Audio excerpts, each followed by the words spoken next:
Mga kapuso, andam na baka maki-Let's Vault In karong gabi alang sa World TV premiere sa live adaptation sa Voltes 5 Legacy. Andam na usab kining usa sa mga Voltes 5 fan nga si Mark Suarez nga mutan-aw sa gikahinamang Voltes 5 Legacy. Gani aminado siya ang certified Voltes 5 fan ug aduna siya mga toy collection alang sa pagmatuod niini. Ato siyang ilailahon og himamaton karong buntaga dinhi lang sa GMA Regional TV Live. Makapuso, makauban nato sa programa karong buntaga. Pakisayra nato nganong avid fan man ni siya og kolektor sa lain nga mga items sa Voltes 5. Makauban nato Sir Mark Nimrod Suarez. Mayong buntag sir, good morning og welcome sa GMA Regional TV Live. Maayong buntag Nico, maayong buntag po sa tanan viewers sa Kapuso Network.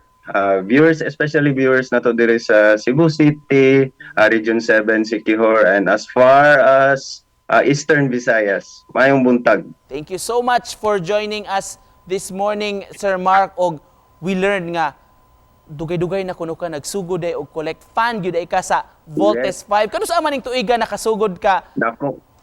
Ani imong collection og nahimong fan sa mong programa?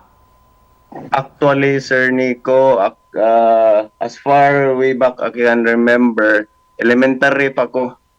1985 or 86, and grade 1 or I think I was grade 2.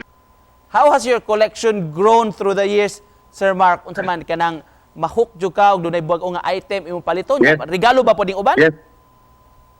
No. Kuan gini siya kanang labor of love o passion. Most of the releases, Voltes 5, I try to find a way nga maka-acquire ko ana siya. Katong mga vintage ones from the 1970s. Maihap pa nimo, Sir Mark, kung pila na tanan ni imong collection? Dili na pod, pero kuan ni siya kaning need, basta as a toy collector need yun ang support sa especially sa spouse nato, family kay dili gyud malikayan mo tubo gyud. Dito sa balay, murag I think I have 3 full rooms, puno gyud kwarto, tulo ka kwarto puno. Wow. Bodega wala pa laban. Daghan gyud siya. Lingaw man siya, alegre actually. Unsay fulfillment, unsay kalipay nga nahatag sa imuha, Sir Mark, kining imong gikahiligang koleksyon o imong gihimo karon? Kuan, I'm more on into kuan magod kanang makabuild og friendship ba. Friendship and interaction with fellow toy collectors. Then kuan kining kanang maka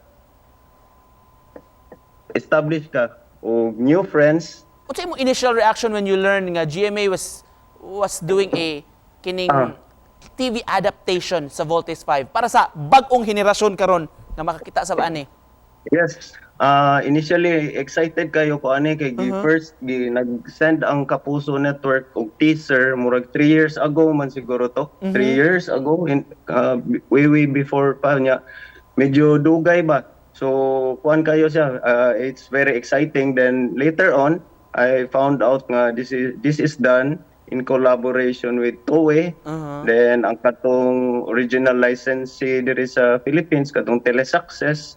So quality gid siya nga kuan based on the katong cinematic trailer gi-release nato pag New Year. Coming from you, Sir Mark, ikaw nga nahimo ng avid fan sa Voltes 5, how will you share it to our kaning mga younger generation karon? Unsa ano yung pag-convince sa ilang atangan og unsa may makuha nila by supporting the program? Sa social media ang mga groups gani nga nag-promote og Voltes 5. Number 1, there is a Cebu kaning kuan local group ni siya composed of mga suod na ko nga friends, sila si Kenneth Soco, si Joseph Hernandez, si Joseph Lim, kaning gitawag na to Brads nga Diecast Society.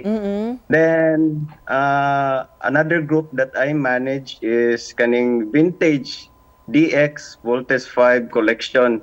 So together with me on board ang mga admins na to, mostly naa sila sa US and Japan, abroad sila. Then ako diri sa Philippines. Thank you so much, sir. And we know sama namo kamo sad sa inyong grupo mag-atang yod sa World TV premiere karong gabi sa Voltes 5 Legacy. Thank you so much for joining us this morning, Sir Mark, og amping diha sir. Ingat, Mark Nimrod Thank you. Suarez. Thank you, sir.